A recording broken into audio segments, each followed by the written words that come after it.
Hi Pisces, this is Pisces Hub. Welcome to my channel.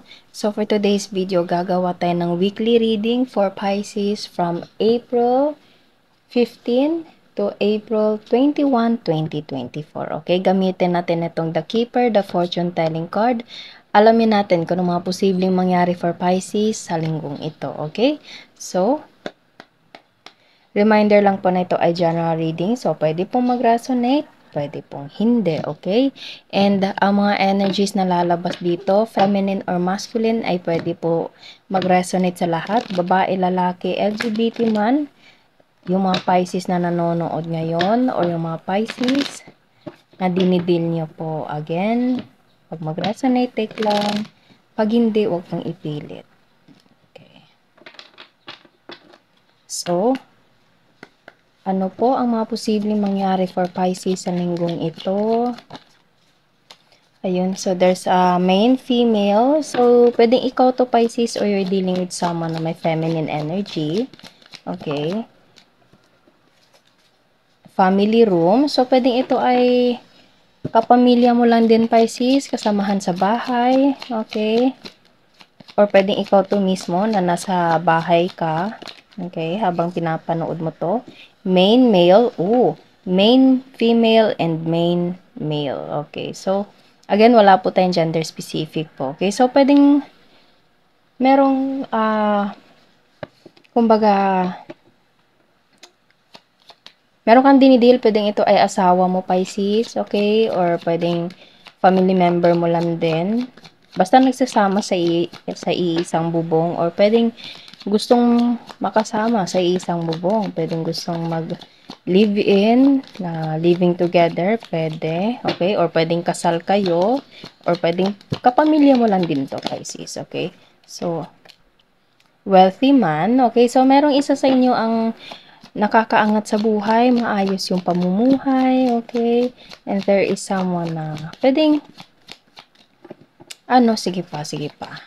Ano pa po ang message po regarding with this main male and main female, okay? So there's a masculine and feminine energy, and there's a family room, and distant horizon.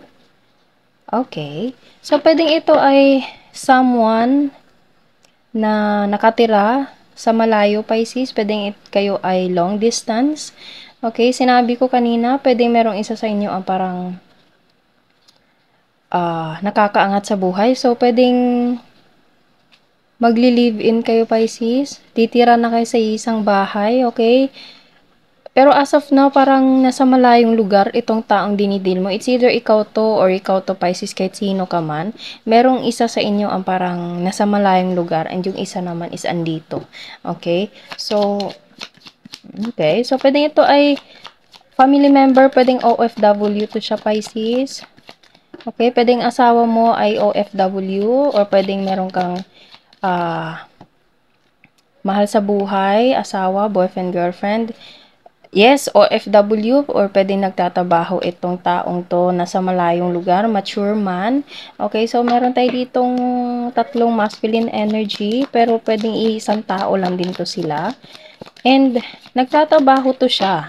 Okay? And sige pa. Ano pa po? I-explain natin to mamaya. Ano pa po ang message po for this person and yung taong dinidil? Yes, sinabi ko kanina, pwedeng merong isa sa inyo ang gustong, kumbaga nakatira sa malayo, and this person wants you to live together with him or with her. Okay?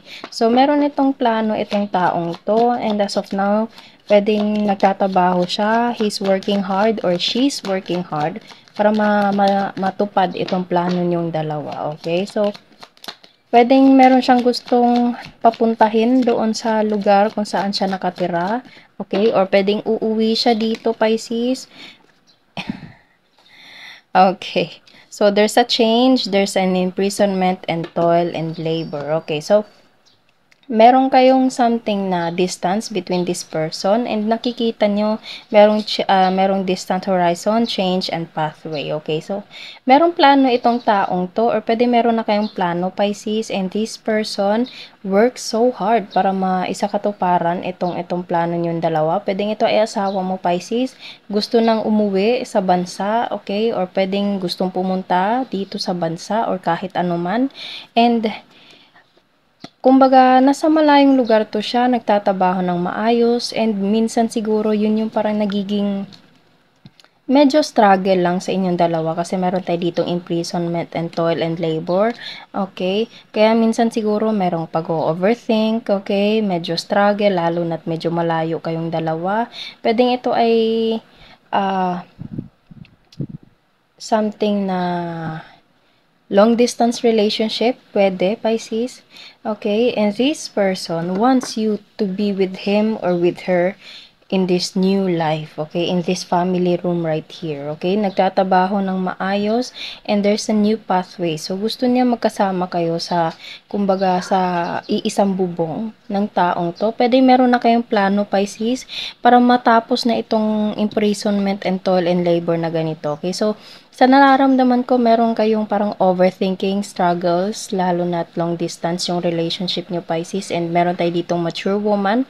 Okay? So, pwedeng ito din ay merong connection din sa biyanan. Okay? Pwedeng mother-in-law or pwedeng, kasi nakikita nyo merong mature man and mature woman. Okay? So, pwedeng magkasama kayo, matagal na kayong magkakilala, or pwede meron nitong connection sa mother-in-law, father-in-law, okay, nanay, tatay, or pwedeng nanay, tatay mo to, and nagtatabaho ka ng maayos, Pisces, pwedeng ikaw ay OFW and plano mo silang puntahan dito sa Pilipinas or gusto mo silang pumunta dyan sa kung saan ka man ngayon, Pisces, okay? Pwede din naman na long distance kayo ng taong dinidil mo ngayon, and this person, meron siyang plano na magkasama kayo sa iisang bubong, okay? Kasi medyo struggle itong long distance na ganito, lalo na merong overthinking, merong something na,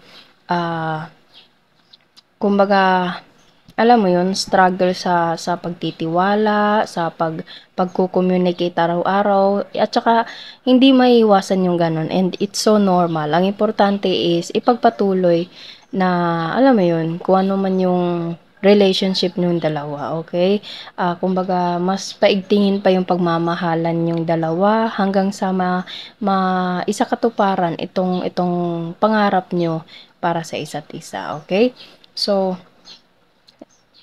pwedeng ikaw ang nasa malayo, Pisces, pwedeng ito ay family member mo lang din, or there is someone na, kumbaga, nasa malayong lugar, or ikaw nasa malayong lugar, and merong isang gustong magsama na sa isang bubong, gustong magkasama na sa bahay, gustong magsama na sa buhay, okay?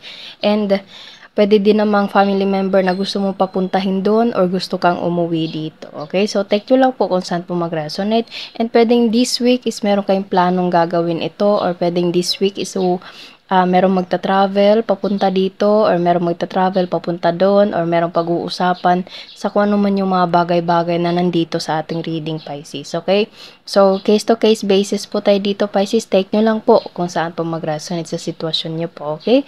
So, yun po ang ating reading sa linggong to from April 15 to April 21, 2024. Naway nag-resonate po, Pisces. Huwag niyo po sanang kalimutan na mag-like at mag-subscribe po sa ating channel and click the bell button para ma-notify po kayo sa next videos na i-upload natin. Okay? So, thank you, Pisces, and God bless!